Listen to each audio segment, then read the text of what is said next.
Joan Àngel, estem aquí davant de les teves vinyes. Tu t'agrada molt el vi, ets un home de vi, has viatjat per al món, has treballat per altra gent, per altres vinyes. Quan dius, ara és el tema del meu projecte propi? Quan dius, s'ha acabat el pa torrat, ara comença el meu projecte? Pa torrat. Crisi dels 40. La crisi dels 40 és fonamental. Després de treballar durant molts anys pel món de les multinacionals de diferents sectors, és quan decideixo tornar cap a casa. Avi enòleg, pare pagès, jo mateix enginyer agrònom, tot i que no m'hi havia dedicat mai, i faig el mal cap de penjar els hàbits i vindre cap a Gandesa, cap a la Terra Alta, a la casa meva. Gandesa és casa teva, és el teu territori. Com definiries aquest territori? Què és Gandesa? Què és la Terra Alta? La Terra Alta és un territori supersingular. El que no teníem clar fa 20 anys és que d'aquí poguessin sortir les coses que estan sortint de fantàstiques actualment. És un territori molt especial perquè té uns sols, uns terrers molt especials, que no els té quasi bé ningú. Com els definiries? Doncs mira, vam fer el catàleg de sols, això serà una mica avorrit, i vam fer quasi 32 tipus de sols diferents, és una bogeria. Tenim una diversitat fantàstica, i la combinació d'aquests diferents sols en les diferents viníferes és el que et dona una paleta de colors brutal per poder fer la pintura. Això per una banda.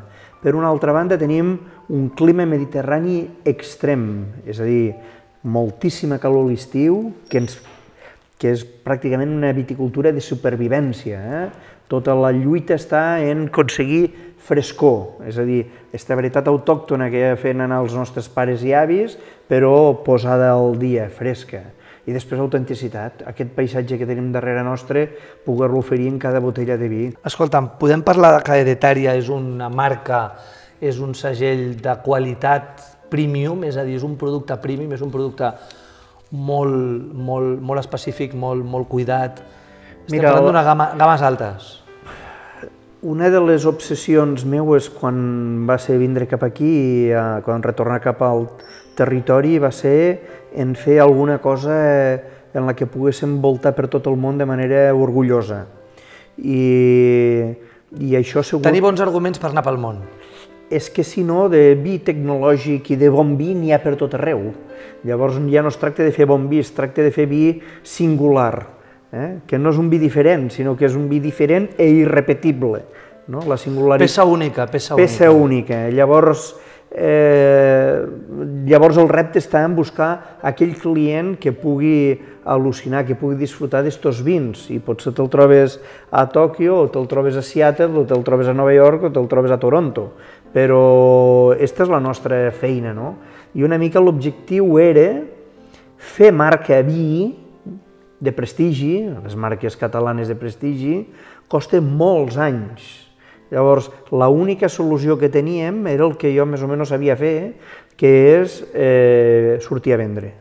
És a dir, jo crec que el sector vitícola català s'ha diferenciat d'altres sectors vitícoles en què la gent no ha tingut por en sortir a l'estranger a vendre. Totalment. I aquest ha sigut el nostre màxim objectiu. Pensa que hi ha hagut anys que he estat quasi bé 30 setmanes viatjant per l'estranger, botella sota el braç i vinga. T'han vist més a Tòquio que a Gandesa?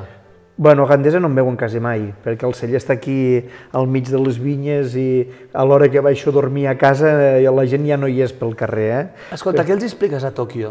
Què els hi dius? A Tòquio els arguments, a Tòquio quan surts una mica lluny d'Europa, els arguments bàsics i fonamentals són: estem a prop de Barcelona. Barcelona com a gran marca, no? Barcelona és la gran marca. La Barcelona extensa és Catalunya, no? Sí.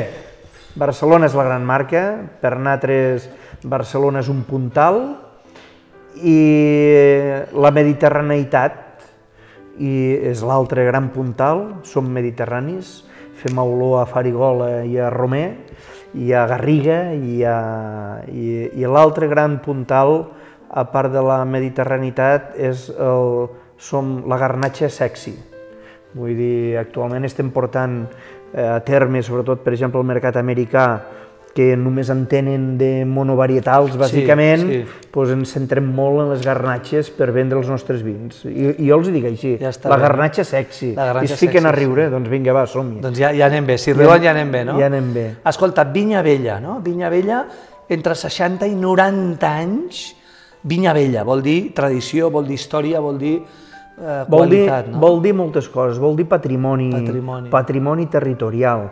Una comarca vitícola com la Terra Alta té un patrimoni de vinyes velles increïble. No hi ha hagut una revolució de renovació tan forta com hi va haver al Penedès o fins i tot al Priorat, on se van infectar de cabernets i chardonnays i altres coses com aquestes. Aquí sí, evidentment va entrar coses com el Syrah o com el Macabeu, que va ser la primera invasió, però encara tenim un 90% de les vinyes de garnatxa blanca de Catalunya estan aquí, un 70% de les espanyoles i un 30% del món.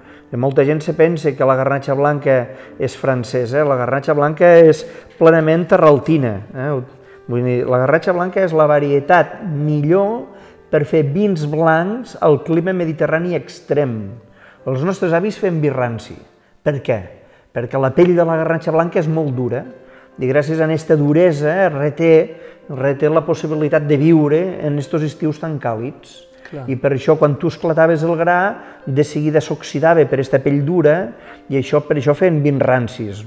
Actualment tenim altres tecnologies i respectant el caràcter de la varietat acabem fent vins molt gastronòmics, vins molt diferents a tot el que seria el vi blanc tecnològic.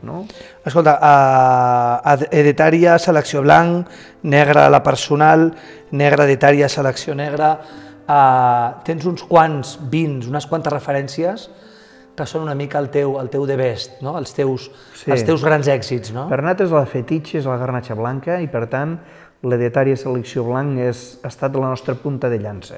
Escolta'm, ajuts líder a Europa importants, no? Per a vosaltres també.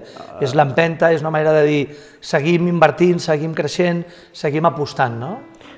Els ajuts líder per una comarca com la Terra Alta, que som uns 12.000 habitants, la gent se pensa que les úniques comarques pobres... Hi ha més vinya que persones. Són les de muntanya, mare de Déu, milers de ceps per pocs milers de persones. Clar, no són ni una manzana de l'Eixample de Barcelona, 12.000 habitants és no res, amb 12 pobles, imagina't, 12 pobles fantàstics i supercucos.